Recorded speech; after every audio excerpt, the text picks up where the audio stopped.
الله أكبر الله أكبر الله أكبر لا إله إلا الله والله أكبر الله أكبر ولله الحمد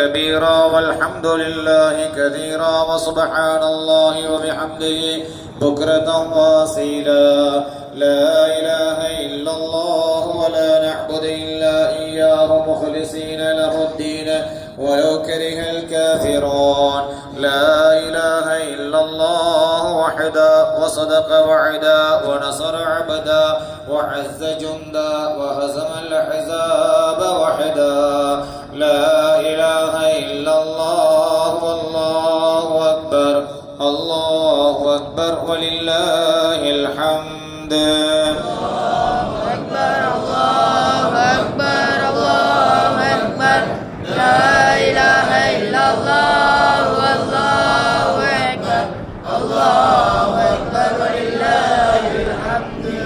السلام عليكم ورحمة الله وبركاته.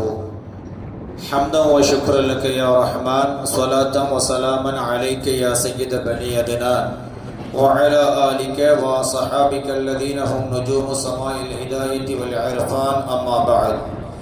கண்ணியத்துக்குரிய சாதாத்துமார்களே, உலமாக்களே, ஹாஃபில்களே, அரபு கல்லூரி மாணவர்களே, பெரியவர்களே, தாய்மார்களே, சகோதர சகோதரிகளே, சங்கையான ரமலானுடைய மாதத்தை முடித்து ஷவ்வாலுடைய முதல் நாளிலே பெருநாள் தொழுகைக்காக நாம் அனைவரும் ஒன்று சேர்ந்திருக்கின்றோம். இந்த நல்ல நாளிலே எல்லாம் வல்ல அல்லாஹ் சுப்ஹானஹு வ தஆலா நம் அனைவரையும் பொருந்திக் கொண்ட அடியார்களாக ஆக்கி அருள் புரிவானாக. நோன்பு பெருநாள் என்பது அல்லாஹ் சுப்ஹானஹு வ தஆலாவுக்காக நாம் அனைவரும் ஒரு மாத காலம் உழைத்துவிட்டு அவனுடைய கட்டளையை நிறைவேற்றிவிட்டு அதற்கான கூலியை எதிர்பார்த்து இருக்கின்ற தினம்தான் நோன்பு பெருநாள். ஹஜ்ஜுடைய நிகழ்வை பொறுத்த வரைக்கும் ஹாஜிகளுக்கு இரண்டு விதமான நிகழ்ச்சி இருக்கிறது. ஹஜ்ஜுடைய பெருநாளிலே ஒன்று ஹாஜிகளுக்கு அரஃபா மிக பெரும் பெருநாளாக இருக்கும், நமக்கு பெருநாள் தொழுகை பெருநாளாக இருக்கும். ஆனால் நோன்பு என்பது எல்லோருக்கும் பொதுவான பெருநாள், எல்லோருக்கும் பொதுவான பெருநாள் நோன்பு. நமக்கும் இந்த தொழுகை பெருநாள் தான், இந்த தொழுகை தான் பெருநாள். உலக மக்கள் அனைவருக்கும் இதுதான் பெருநாள். இதில் நிறைய வித்தியாசங்கள் இருக்கின்றன. ஹஜ்ஜி மாற்று மத சகோதரர்கள் நிறைவேற்ற வருவதில்லை, அங்கே அனுமதிப்பதும் இல்லை. ஆனால் நோன்பை பொறுத்த வரைக்கும் இஸ்லாம் அல்லாத முஸ்லிம் சமயத்தை சாராத மக்கள் கூட இந்த நோன்பை, குறிப்பாக ரமலானுடைய மாதத்தை சங்கைப்படுத்துவதை நாம் பார்க்கிறோம். நோன்பு கஞ்சியை கூட அவர்கள் விரும்பி உண்ணக்கூடியதை பார்க்கிறோம். ஒரு சமூக ஒற்றுமை கூட இந்த நோன்புக்கு இருக்கிறது என்பதைத்தான் இந்த இடத்திலே நாம் சொல்ல முடியும். இந்த நோன்பினுடைய நோக்கத்தை நாங்கள் புரிந்து கொள்ள வேண்டும். நோன்பு ஒரு மனிதனை இறையச்சம் உள்ளவனாக மாற்றுகின்ற ஒரு மிக பெரும் அமலாக தரப்பட்டிருக்கிறது. லஅல்லக்கும் தத்தகூன், நீங்கள் இறையச்சம் உள்ளவர்களாக ஆக வேண்டும் என்று இஸ்லாம் எங்களுக்கு சொல்கிறது. இஸ்லாம் அப்ப நாம இந்த நோன்பை நோற்ற பிறகு, நோன்பு நோற்ற பிறகு எதிர்வருகின்ற 11 மாத காலங்களுக்கு தக்வா உடையவர்கள் இல்லை என்று இருந்தால், நம்ம ஒரு மாதம் நாம் எடுத்திருக்கிற பயிற்சி அடுத்து வருகின்ற 11 மாதங்களுக்கான பயிற்சி.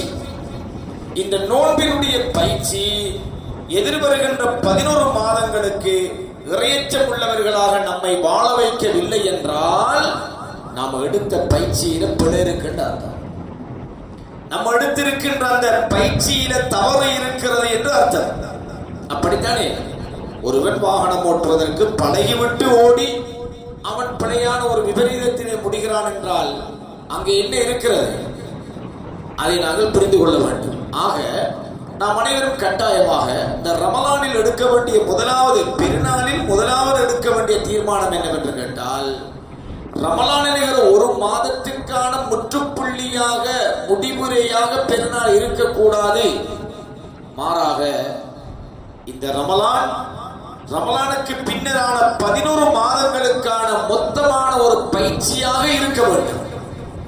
எனவே உணவில் எவ்வளவு கட்டுப்பாடு, தொழுகையில் உள்ள பேண்டுதல், அன்றாட வாழ்வில் இருக்கின்ற சுத்தமான ஒழுக்கமான வாழ்வு, இவை அத்தனையும் அடுத்து வருகிற ரமலான் வரைக்கும் நம்மில் நின்றாக வேண்டும். ஏனென்றால் அடுத்த ரமலானை நம்மில் எத்தனை பேர் அடைவோம் என்பது நமக்கு தெரியாது.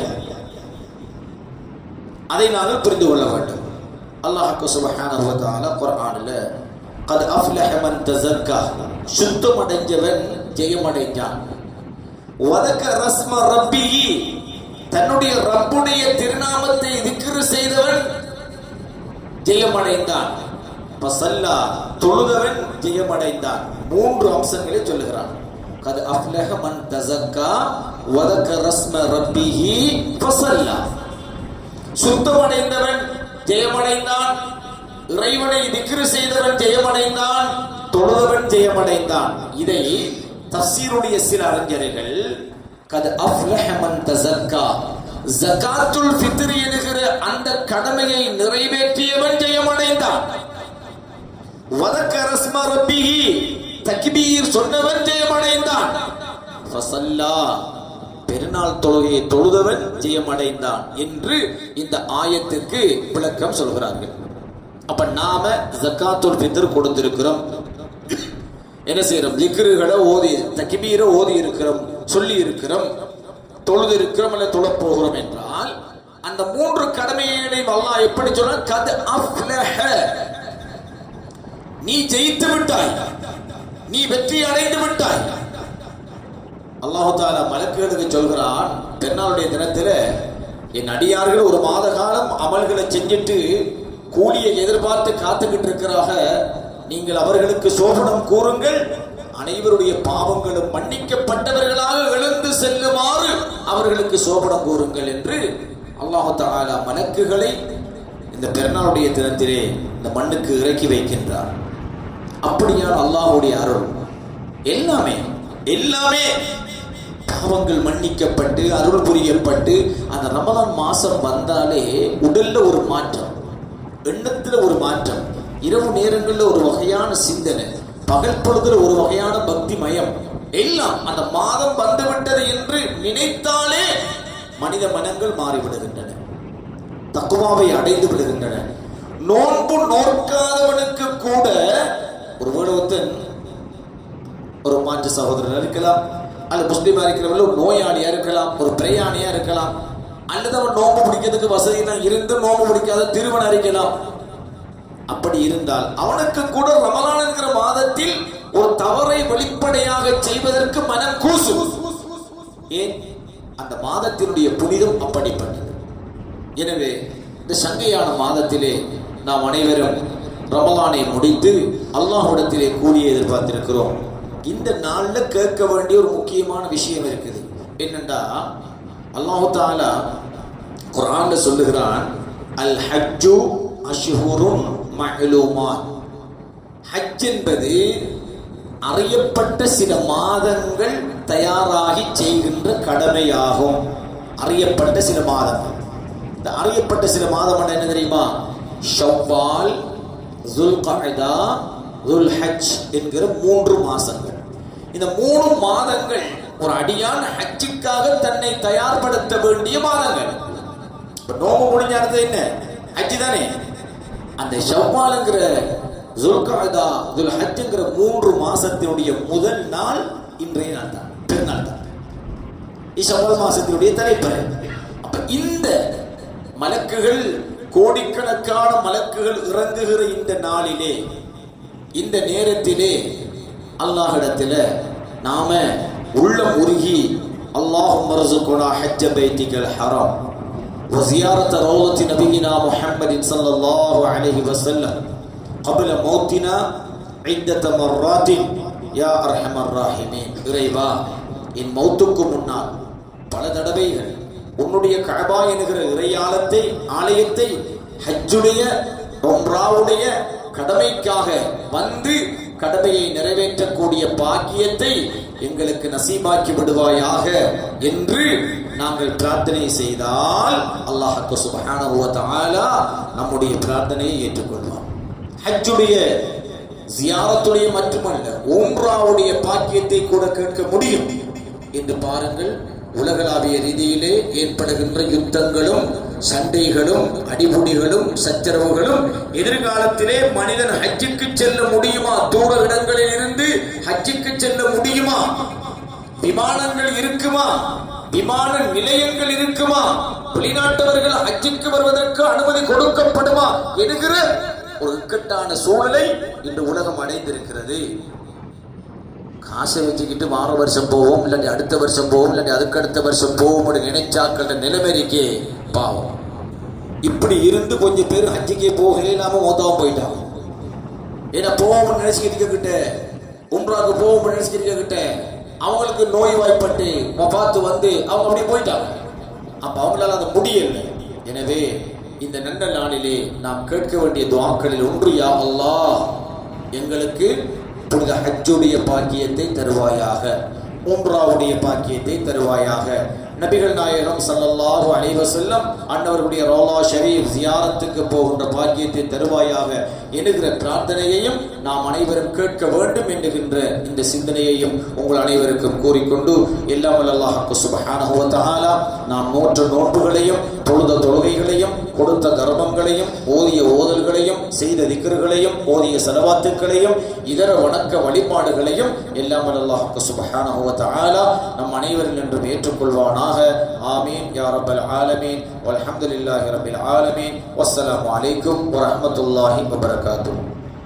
யா நபி ஸலாம் அலைக்கா, யா ரசூல் ஸலாம் அலைக்கா, யா ஹபீப் ஸலாம் அலைக்கா, ஸலவாத்துல்லாஹ் அலைக்கா.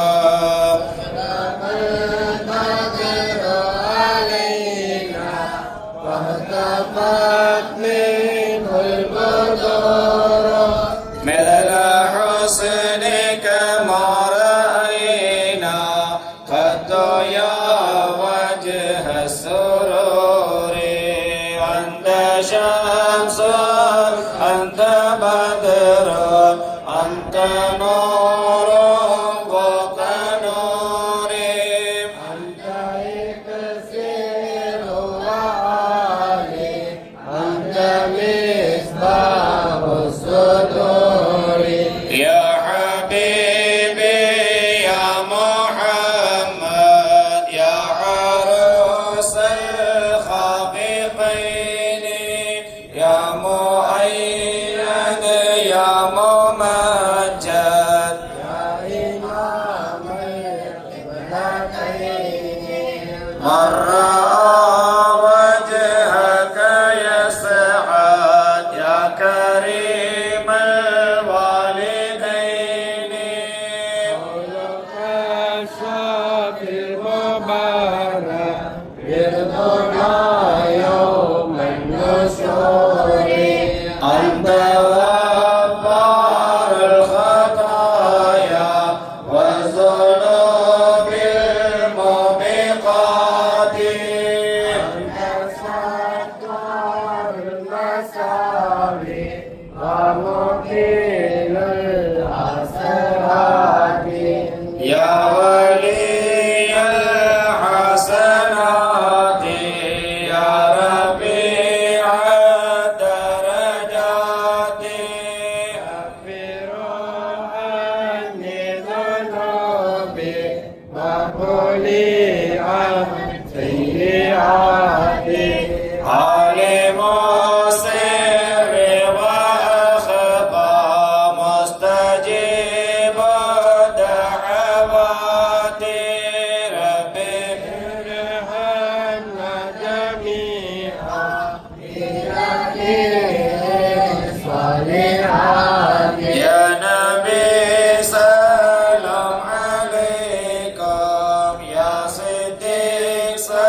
salam alaikum sallallahu ala Muhammad sallallahu alaihi wasallam sallallahu ala Muhammad sallallahu alaihi wasallam sallallahu ala Muhammad sallallahu alaihi wasallam sallallahu ala Muhammad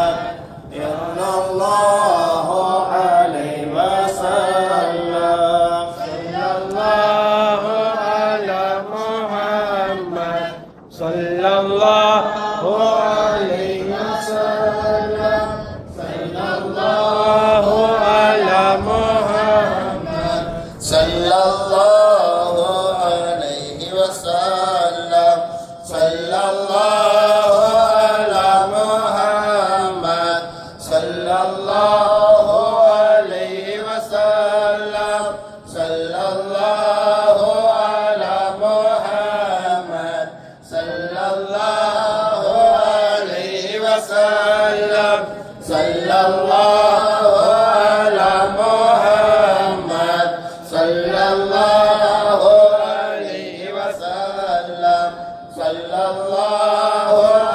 ala Muhammad sallallahu alaihi wasallam sallallahu ala Muhammad sallallahu alaihi wasallam sallallahu ala Muhammad sallallahu alaihi wasallam sallallahu ala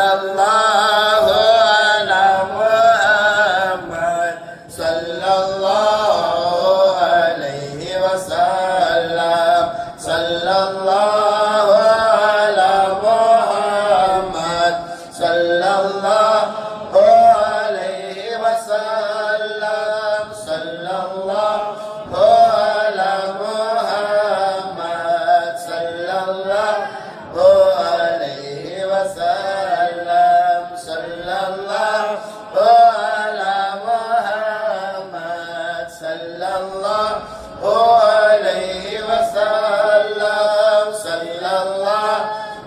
ala Muhammad sallallahu alaihi wasallam sallallahu ala Muhammad sallallahu alaihi wasallam sallallahu ala Muhammad sallallahu alaihi wasallam sallallahu ala Muhammad sallallahu alaihi wasallam sallallahu ala Muhammad sallallahu alaihi wasallam sallallahu